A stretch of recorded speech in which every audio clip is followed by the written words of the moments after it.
pessoal, agora o assunto é teatro. Olha, um dos casais mais icônicos da televisão e do cinema brasileiros, eles têm se encontrado agora pela primeira vez no teatro. Eu tô falando dos ícones da nossa dramaturgia, Cristiane Torlone e Antônio Fagundes. Os dois estão em cartaz aqui em São Paulo com a peça Dois de Nós, um texto inédito de Gustavo Pinheiro, sob a direção de José Posse Neto. E esse encontro tem ocorrido num palco que é à altura desses dois. É o Tuca, o Teatro da PUC, aqui em São Paulo. Para quem não é de São Paulo, daqui da cidade, é um local cheio de tradição e simbolismo. E para completar esse encontro, esses dois atores incríveis têm a companhia de luxuoso elenco, ao lado de Tiago Fragoso e Alexandra Martins, uma peça imperdível. E quem vai falar com ela, falar sobre ela com a gente agora é a Cristiane Torlone, com quem eu tenho a honra de conversar agora. Muito bem-vinda à CBN, muito obrigado por estar aqui com a gente. Boa tarde, Cristiane. Boa tarde, meu querido.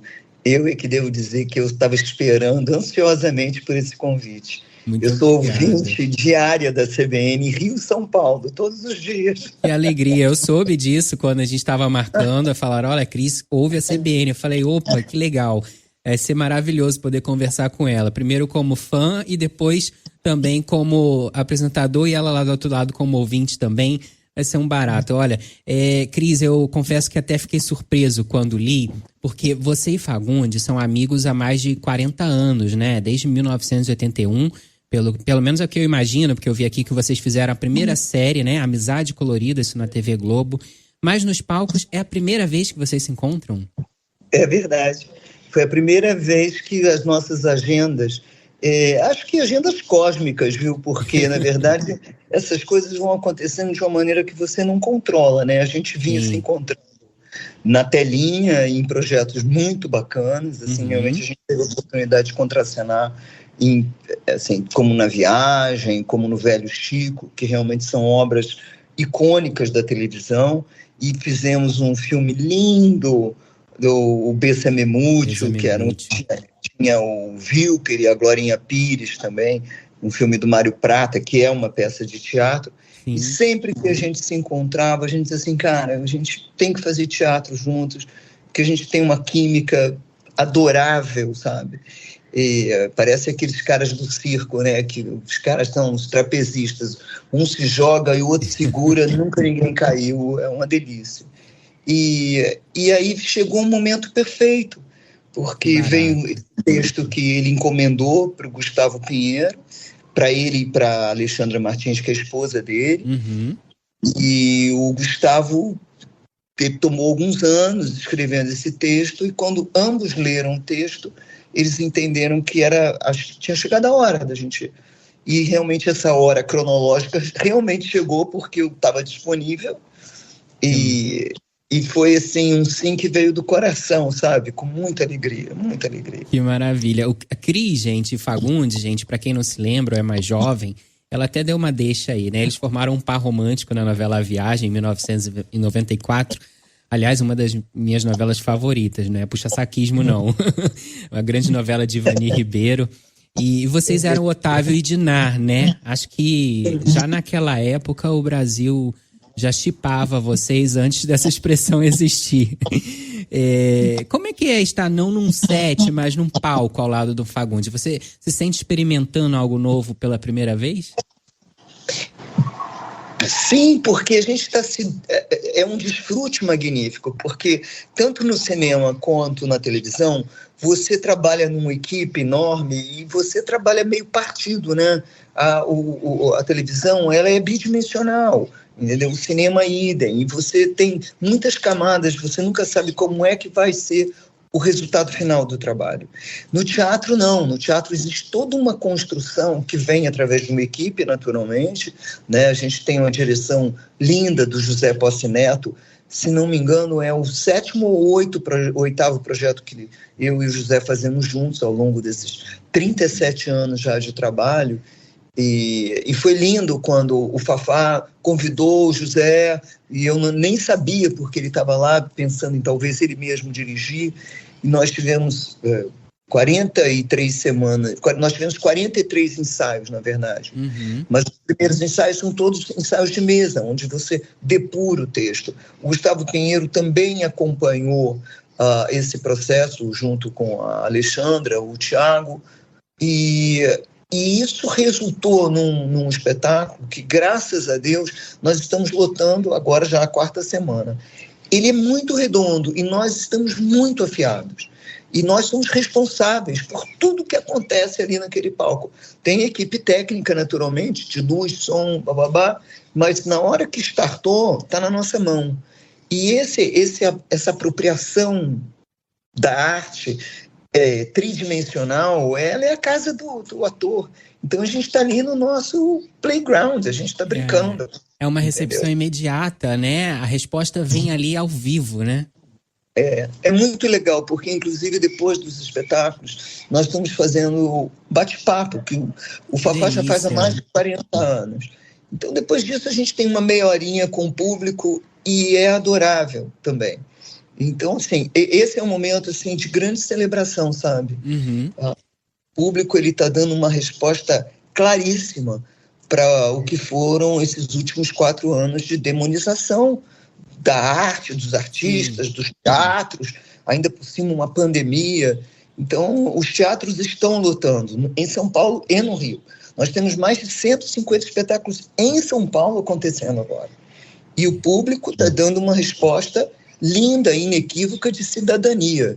Tipo assim, a arte é como a bandeira nacional, ela é nossa. Ninguém pode se apropriar disso. A gente também tem fome disso, né? Com certeza. Claro. Vamos falar um pouquinho mais desse enredo? Dois de Nós é um texto inédito, como você falou, de Gustavo Pinheiro, sob direção de José Posse Neto. E é uma comédia, né? Que se desenrola a partir do encontro de 2 casais. Como é que se dá esse encontro? Eu vou ter que dar um spoiler? Só um pouquinho. Fafá vai brigar comigo. Na verdade, assim, eu sempre disse para o Gustavo que ele escreveu um espetáculo quântico, porque esses 2 casais, na verdade, é o mesmo casal que se encontra e faz toda uma retrospectiva da sua vida amorosa, e coisas que deram certo, coisas que poderiam dar certo e coisas que podem dar certo. Então, através da ferramenta da comédia, você captura primeiro o fígado das pessoas, as pessoas se entregam, riem, a gente entra brincando em cena, é adorável, e depois vai tocar o coração das pessoas, porque existe toda uma reflexão, né? Podemos ser felizes novamente? Como? Vamos ver o que estava pegando, o que pegou nesses últimos 30 anos, botar de novo esse negócio no trilho, e vamos ver o que vai rolar. A peça, basicamente, tem um tema que é muito humano, sabe? Muito global. Ela fala com muitas gerações. A gente está tendo uma plateia que é magnificamente diversa. São vários tipos que vêm. Indivíduos sozinhos, casais gays, casais trans, sabe? Avós, mães, bisavós. Tem de tudo. Eu acho que há muita identificação, imagino. Aliás, os textos do Gustavo Pinheiro inspiram isso, né? Acho que foi no início do ano, eu assisti a Lista com a Lília e a Júlia Bertoli. Também a plateia sai do teatro, a peça acaba e as pessoas ainda saem rindo e comentando e continuando. Eu acho que os textos deles são muito deliciosos. Tem uma coisa muito bacana também, Cris, que é o fato de vocês contracenarem com a Alexandra Martins, né? Ela que é casada, como você disse, há mais de 20 anos com o Fagundes.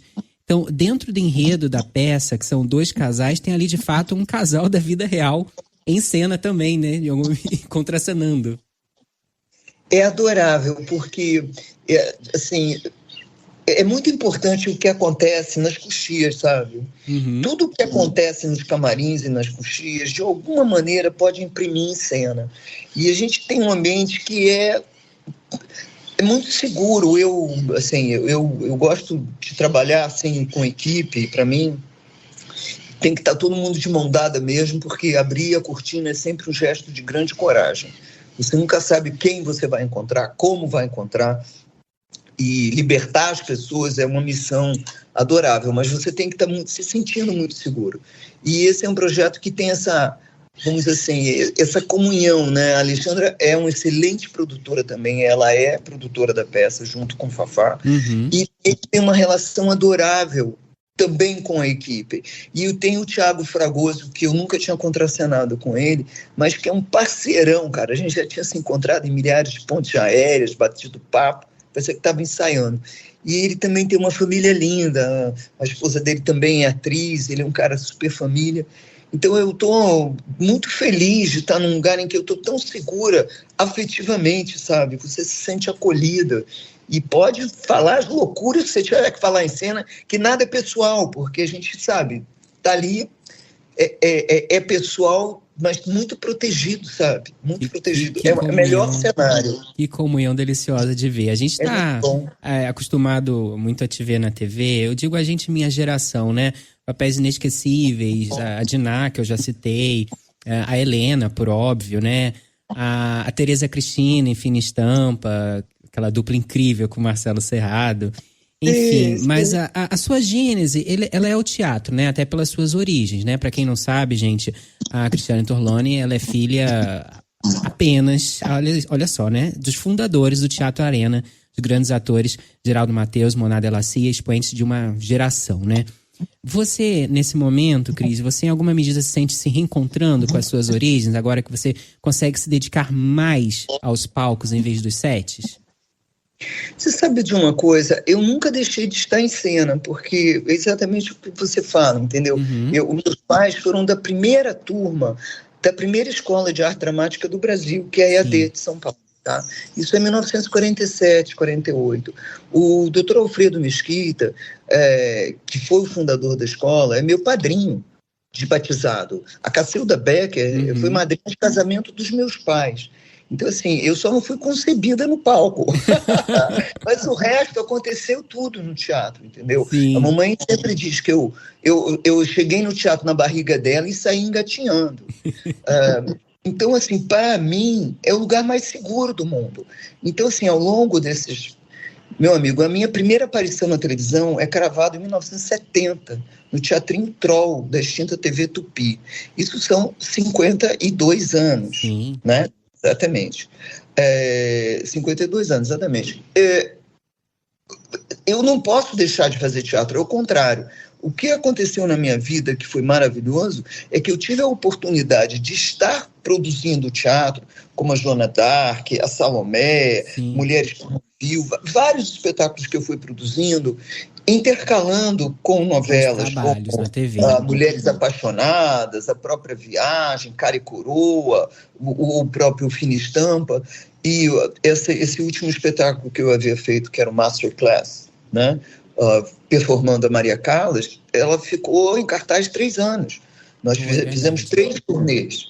Então, assim, eu não estou retornando aos palcos, porque eu nunca deixei de estar nos palcos. O que acontece é que existe uma informação que ela precisa ser muito bem assimilada pelo público, é de que é uma mudança, principalmente na TV Globo, que ela passou a ser um outro tipo de, vamos dizer assim, de produtora e de distribuidora. Ela não é mais aquilo que ela foi durante os últimos 50 anos.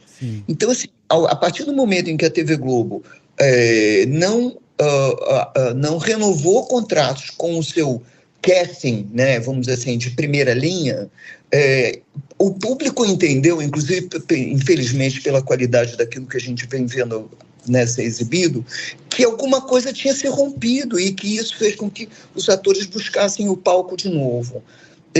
Para alguns atores, isso realmente aconteceu, mas eles estão chegando num momento muito bom para o teatro. Para outros atores que nunca deixaram de estar no palco e que vieram fazendo uma formação de público nos seus últimos 40, 50 anos de carreira, continua sendo uma celebração. Então, nesse momento, o que aconteceu, que é muito interessante, é poder estar em cena com um ator do calibre, que é o Antônio Fagundes, parceiraço da televisão e do cinema, e nós dois podemos estar, vamos dizer assim, celebrando essa parceria num palco, como você mesmo falou, de um teatro tão simbólico como o Teatro Tuca. Eu reinaugurei o Tuca, depois do incêndio da Reforma, com um espetáculo chamado Orlando, direção da Bia Lessa, no final dos anos 80, substituindo a Julinha Lemertz, quando o teatro reabriu. Depois eu tive lá com a Joana d'Arc o meu filme, Amazônia, O Despertar da Florestania. Teve um pré-lançamento lá, com debate com, vamos dizer assim, com o universo acadêmico, estudantes e tal. Então, assim, também estar no Tuca, para mim, é um pouco estar na minha casa, porque é um teatro que faz parte já da minha vida há décadas também. Alguma vez você pensou ou tentou não ser atriz? Ah, sim, qualquer pessoa lúcida tenta, né? Como é que foi esse processo? Principalmente porque eu sei muito bem onde eu estava, né? Não é onde eu estava me metendo. Sabe assim, eu fiz toda uma... Aliás, meus pais, de alguma maneira, tentaram que eu não fosse atriz. Porque eles, assim, é uma carreira em que você tem que enfrentar muitos desafios. Principalmente os emocionais e mentais, entendeu? O financeiro você vai se entendendo, mas os emocionais e mentais, eles podem realmente ou salvar você ou você se perder de você. E eu sempre fui ligado a ciências exatas. E essa minha paixão pelo meio ambiente, desde muito cedo, eu realmente pensei em fazer oceanografia, eu realmente pensei em sair do Brasil para ser uma pesquisadora, eu realmente já estava com a minha vida indo para um outro lugar. Mas a arte, ela não tem jeito. Se é realmente um apelo vocacional, você percebe que aquilo pode ser ou a sua vida ou a sua morte. Então, eu preferi acatar a vida, sabe? Ser uma pessoa feliz num lugar onde eu tenho muitos desafios, mas onde eu nunca me senti só. Nunca, sabe? Assim, eu estou em casa. E isso eu tenho certeza que o público, quando me vê em cena, nas suas casas ou nas plateias, sente que é um ato de amor. Porque eu fui criada. É um ato de amor, não há a menor dúvida. Que delícia. Você falou aí, né, já citou um documentário, Amazônia, a gente sabe do seu engajamento, tanto na área ambiental, também no ativismo político, né, lá na década de 80, 90, você marchou nas diretas já, na década de 90, melhor dizendo, né, fez o documentário da Amazônia. Nesse momento, Cris, que a gente vive de campanha municipal, né, e de preocupações ambientais urgentes, né, queimadas, varrendo o país, o que mais te aflige? O que mais me aflige é ver que os políticos não mostram os planos, né, os planos que eles precisariam estar mostrando, porque assim, tudo é uma questão sistêmica. Não adianta o cara, né, tá se candidatando a vereador, a prefeito, a governador, a deputado estadual e federal, e achar que aquilo é uma coisa isolada. Na verdade, é um corpo todo de gestão que vai fazer com que as coisas funcionem em uma linha, né, que não pode ser interrompida. Então, tem um raciocínio que eu vejo um grande oportunismo acontecendo, que vai falar de inclusão de projetos de direitos humanos, que vai falar de inclusão de projetos ligados ao meio ambiente, mas que você não vê a chamada palpabilidade naquilo. Você vê que as pessoas não estão preparadas nem para propor o que elas estão preparando, porque elas não se associam com pessoas que entendem daquilo.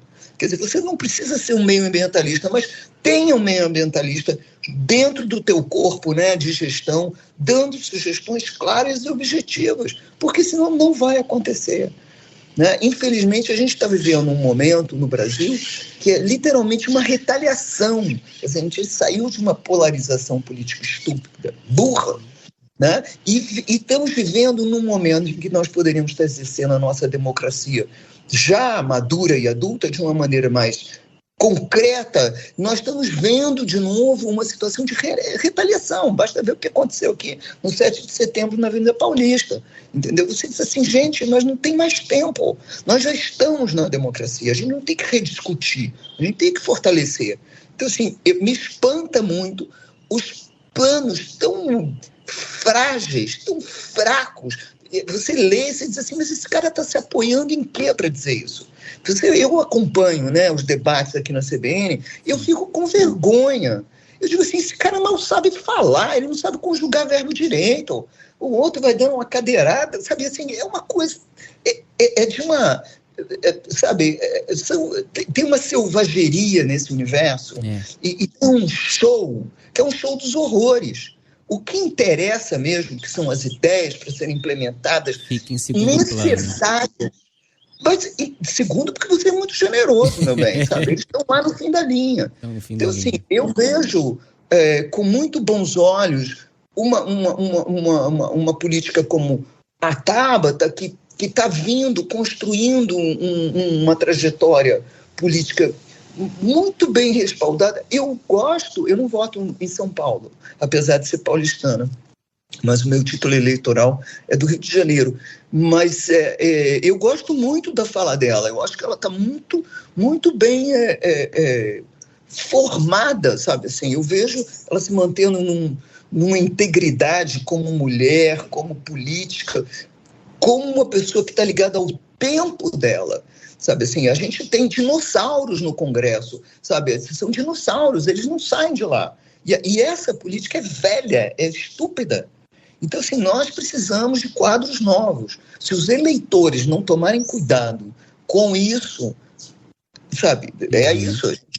Nós estamos sofrendo hoje, né, consequências das últimas eleições. Atenção, sabe? Não foi golpe militar, não foi golpe. As pessoas estão aí porque foram eleitas. Então, assim, ou a gente olha em quem que a gente vai votar, ou depois não adianta ficar se arrependendo. E dependendo da política que seja instalada, ela não dura só 4 anos, sabe assim? As consequências dos últimos 4 anos que nós tivemos no último governo, nós vamos ficar 20 anos tentando retomar um pouco, né? Imagina, nós passamos 4 anos sem oficializar, demarcar uma única terra indígena, meu amigo. Então, olha o tempo que nós perdemos, olha tudo que aconteceu. Então, assim, a gente está vivendo uma situação que ela é uma situação muito complicada no Brasil, muito complicada. E depois não adianta tirar pedra, porque o cara foi lá e votou naquele idiota.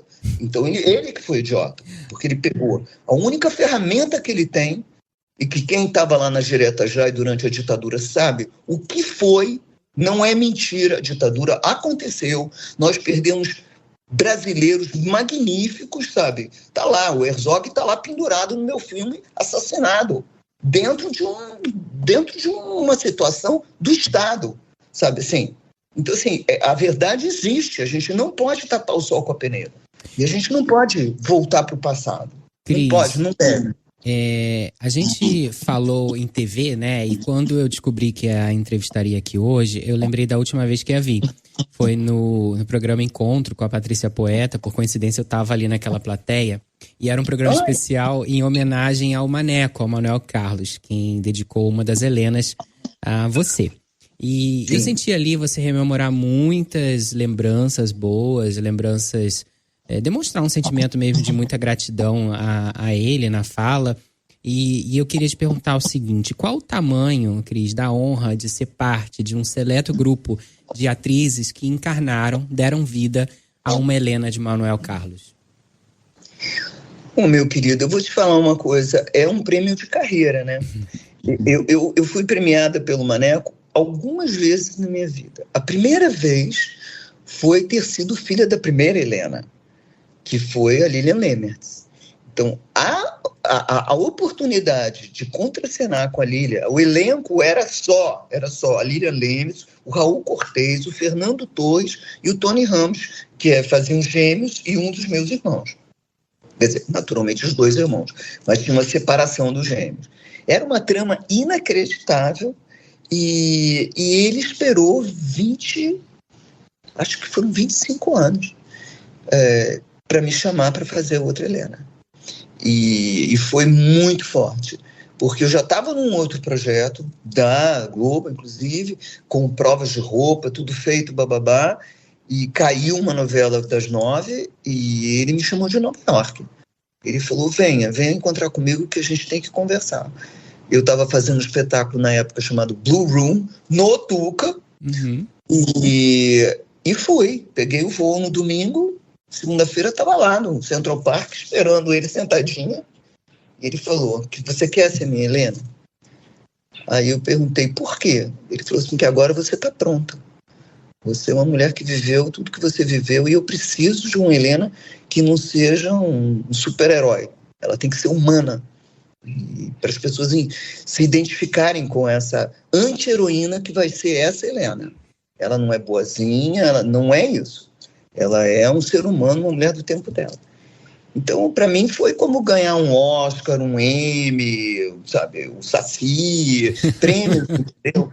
Porque o convite em si, então você tem um autor do calibre do Maneco escrevendo para você, sabe? Ele durante os textos, eles tinham rubricas magníficas para a direção. E ele ia mandando cartas escritas à mão para mim, falando de coisas, compartilhando coisas de arte, tudo. Então, assim, foi a novela e tudo cercou a novela. E o mais bonito é que o papai e a mamãe foram amigos do Manuel Carlos, também numa época lá de teatro dos anos 60, 50, sabe assim? E eu tive a oportunidade de ter o Manequinho, filho do Manuel Carlos, trabalhando conosco no Mulheres por um Fio, fazendo assessoria de imprensa aqui em São Paulo.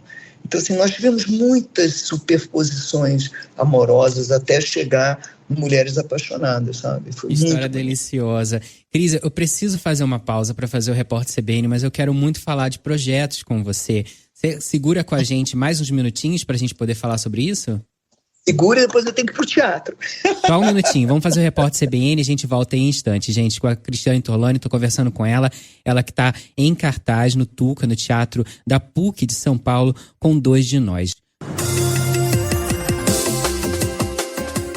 5h05, esse é o Show da Notícia, que volta do Repórter CBN. Eu estava conversando antes desse pequeno intervalo para o noticiário com a Cristiane Torloni, ela está aqui de volta com a gente, a Cris, que está em cartaz com o Antônio Fagundes no teatro aqui em São Paulo, no Tuca, o Teatro da PUC, com Dois de Nós, um texto de Gustavo Pinheiro, sob direção de José Posse Neto, e a gente estava tendo uma conversa aqui, né, Cris, falando sobre a sua Helena, né? Quando Manuel Carlos escreveu em Mulheres Apaixonadas, você falou da humanidade da Helena, e aí me veio aqui uma questão.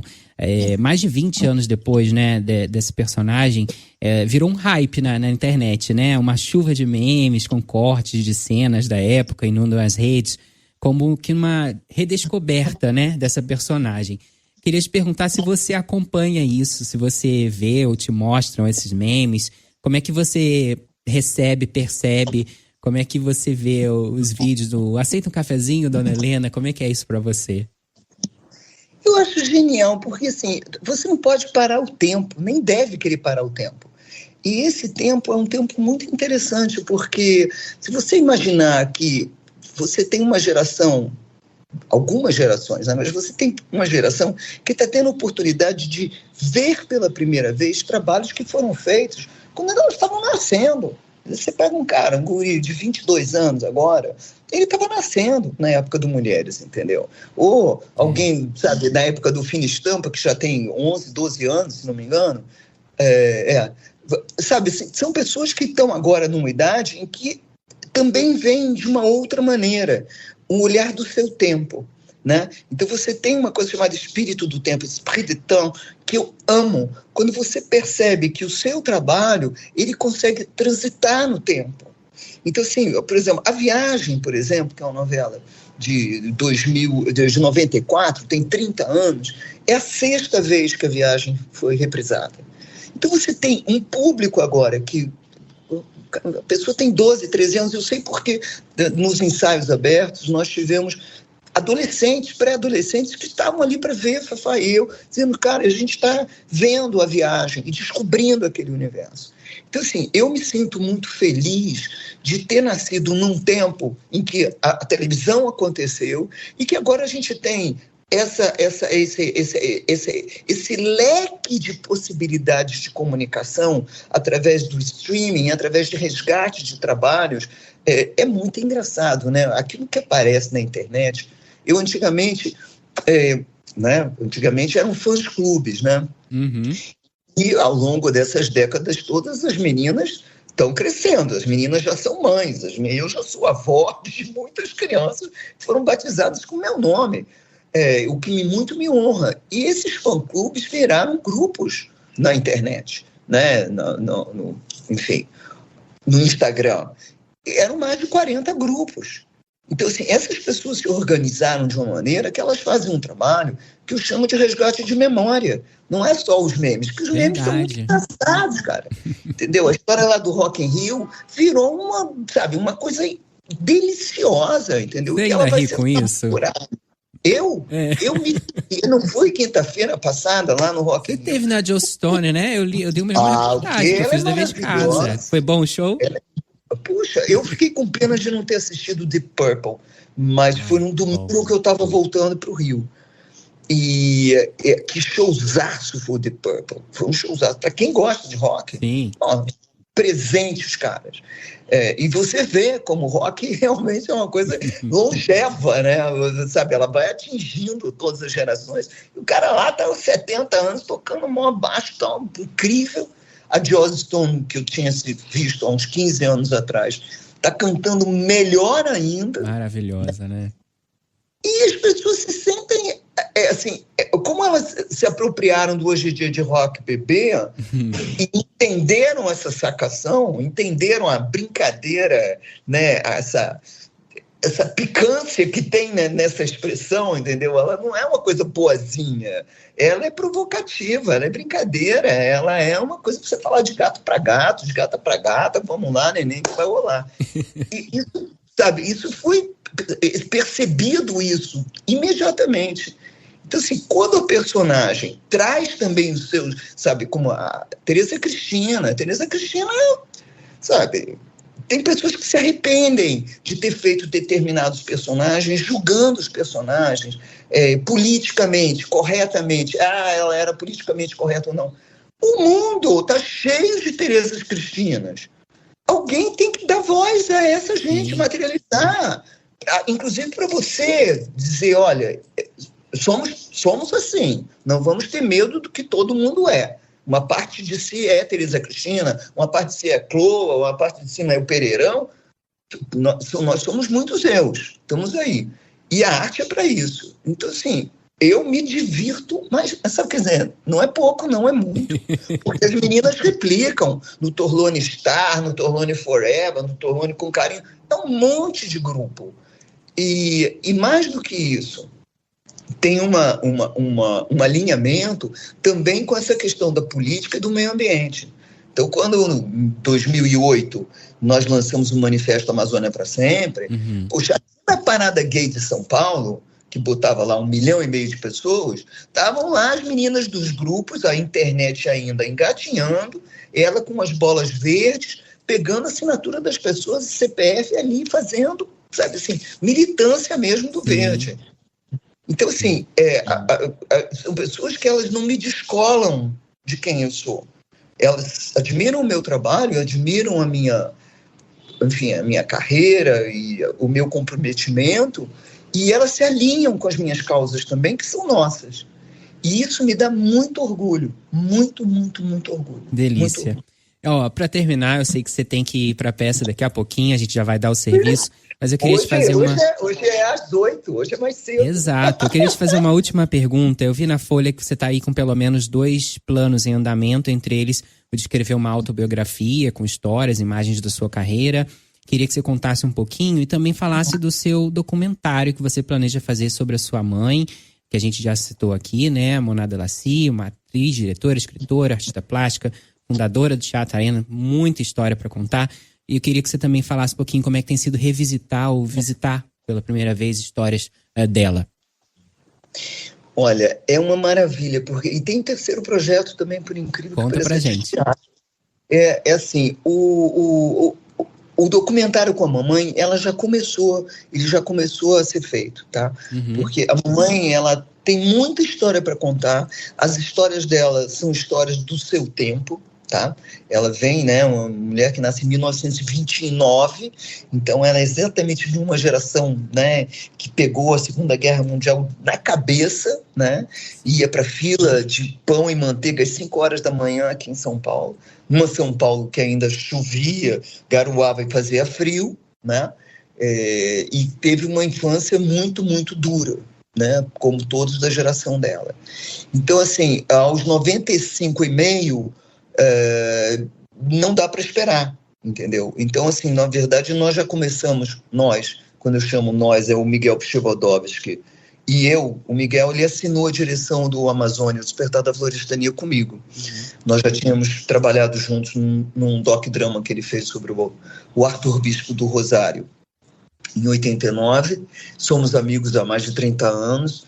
E ele, na época, com a mãe chegando aos 100 anos, ele falou: Cris, não dá para esperar. Vamos abrir câmera. Então, na verdade, já há um ano a gente já está captando imagens e registros da mamãe. E isso está sendo muito legal, porque ela tem uma memória inacreditável e vai puxando pílulas e tal. Então, assim, a gente está compondo essa história de uma maneira muito bonita. E eu, pessoalmente, eu acho que é isso, né? Eu gosto do documentário e tem a ver com a questão de deixar memória. Então, como tentam apagar o nosso passado, a gente faz a resistência ao contrário. A gente fica contando o nosso passado para as pessoas saberem de onde nós viemos. Sim. Por que nós somos quem somos hoje, né? Uma ligação de ancestralidade muito importante. A biografia, na verdade, é uma novela que já se arrasta há décadas, porque eu já comecei esse projeto da biografia há uns anos atrás, mas a vida, graças a Deus, ela é tão intensa que eu não tenho tempo físico para me dedicar a ela. E eu cheguei a uma conclusão que, apesar de ter uma biógrafa, eu preciso estar escrevendo. Porque o que me impediu de aprovar dois projetos foi que eu leio e digo: isso não sou eu, é alguém falando de mim. E sou estranho. É como um documentário, tem que ser eu fazendo. Sim. Não pode ser outra pessoa. Eu não posso contar uma coisa e dizer: faz você.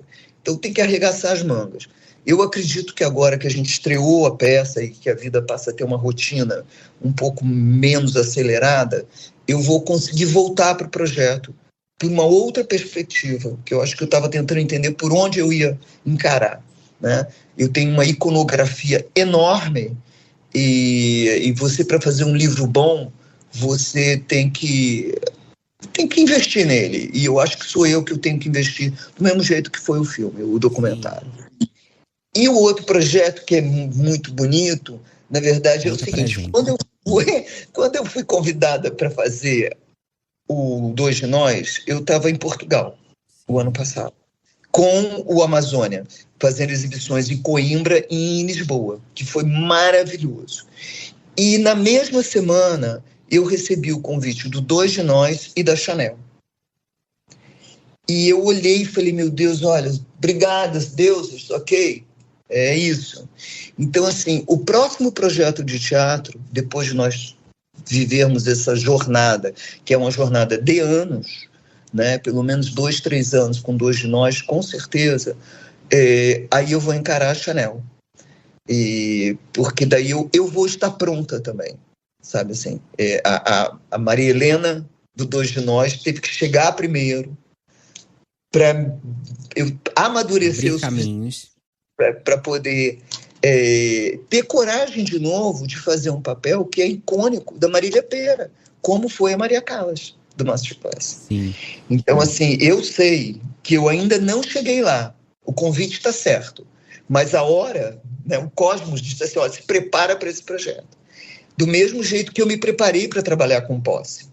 Quando eu vi o Lilith e o Lua Negra, que o José dirigiu nos anos 80, quando eu vi o espetáculo, eu falei: é isso que eu quero fazer. Eu vou me preparar para isso.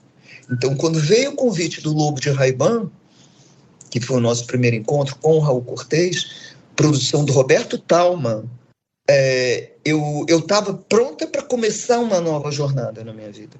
Então, assim, a Chanel, ela tá me preparando para ela. Eu vou chegar para poder fazer, mas eu tenho que subir ainda esta montanha maravilhosa de Dois de Nós, entendeu? Para poder encarar quem vai dirigir, né? Tá já, né, combinado, é o Guilherme Weber. Então é muito bonito, porque a gente se corresponde como, sabe assim, nós estamos prometidos. E eu acredito nisso. Você vê, eu e o Fafá, nós estávamos prometidos. A gente só teve que estar pronto na hora certa. Quando veio o Dois de Nós, eu falei: é o Dois de Nós. Porque a gente já se prometeu isso. O texto é incrível. Já deixo aqui o convite para você voltar à CBN, conversar com a gente. Uma conversa deliciosa. Eu amei conversar com você. Queria deixar... Eu queria falar uma coisa. Outro dia o Ibirapuera fez aniversário. Sim. E eu estava louca para entrar no programa de manhã dizendo assim, olha, eu passei minha infância no Ibirapuera. A casa da minha avó, o quintal da casa da minha avó, você saía, atravessava a rua ali na Manso de Carvalho, no Paraíso. Sim. Tinha uma portinha no muro, você abria a portinha, que era uma portinha de ferro, assim, e era o Parque Ibirapuera, que vinha até aqui em cima, no Paraíso. Então, eu tenho memórias do Parque Ibirapuera, depois com os meus filhos e até hoje. Amo o parque e acho lindo as pessoas amarem o parque também. Deve ser conservado e preservado com muito amor. É uma joia de São Paulo, com certeza. Que bom você trazer isso. A Cris, gente, ela já até falou aqui, ela é paulistana, viu, gente? Às vezes as pessoas acham que talvez pelo seu sotaque, alguma coisa assim, né? Você somos irmãs, carioca. Mas a Cris é paulistana, então... obrigado também por essa declaração de amor ao Parque Ibirapuera. Eu sou do Rio, melhor dizendo, você está em São Paulo hoje, óbvio, né? Mas mora no Rio. Eu sou do Rio, mas também eu sou apaixonado por São Paulo. Eu fui acolhido nessa cidade e adoro viver aqui. Vamos deixar o convite para quem quer assistir Dois de Nós? Sexta às 9 da noite, sábado às 8, domingo às 5 da tarde, não é isso? Isso. E todos os dias depois, o Fafá, ele faz uma